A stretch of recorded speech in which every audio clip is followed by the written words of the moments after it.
Yo, what's up? Good morning mga Daddy Lods. Ngayon ay lumabas nga po si Haring Araw. At narito tayo sa ating manukan ng umaga. What's up mga Daddy Lods? Ako nga po pala si Daddy Lods. Muli nagpapakilala.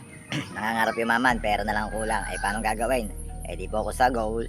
Wala akong maisipan na content. So ipakikita ko na lang sa inyo yung mga aking inaalagaan ng mga manok at kung paano ko nagsimula. At ito sila ngayon. Ito yung aking manok na 22 na galing sa aking tsuhin ng aking misis na lemon sweater, time winner. Yan po yung binigay sa akin. Dito ako nagsimula hanggang sa dumami yung aking mga alaga. So ito naman ay kailan lang dumating sa akin.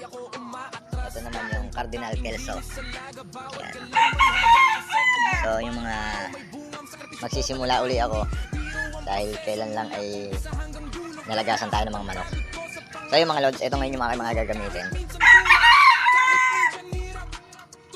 Ito naman yung aking gagamitin ngayong breeding na paparating. So meron tayo dito Maclean hats, white hackle, 5K sweater, Kanawayan hats, Duck Halsey Gray, gold process sa dome, Boston sweater, 5K sweater process sa Gilmore. Yan yung aking mga gagamitin ngayon paparating season. At sa mga inahin naman natin ay hinihintay natin na gumulang itong mga ito. Meron tayo dito na Kanawayan crosses sa Kanawayan din. Ayan yung hin natin. At meron naman tayong white kelso crosses naman sa golden boy. At ito pa rin yung ating ligaw na manok. Nakausap pa na yung may-ari at bahado sa kanila. Kaya nakiusap muna na dito muna sa akin. So tayo pa rin papatukan yan. At meron tayo dito Melswing crosses naman sa Gilmore. So hindi ako sigurado kung Gilmore yan kasi yan ay binigay din sa atin ng ating kaibigan. So ito pa yung isa kong gagamitin na ganador sa paparating na breeding season, Thompson White from Kep na aking kapitbahay.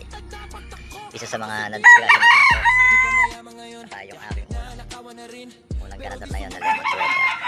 So sa mga natitira ko namang mga stag, ito na lang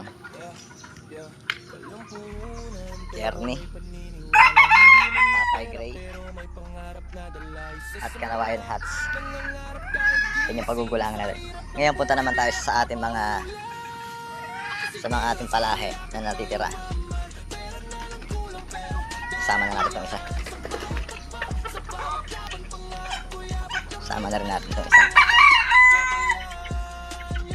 Ito ay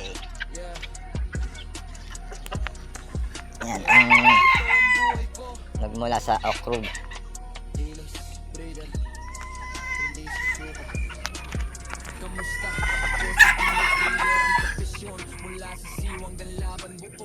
So eto, meron tayo isang pagugulangin dito mula kay Kuya Toto, tsaka yung isang hawak ko kanina.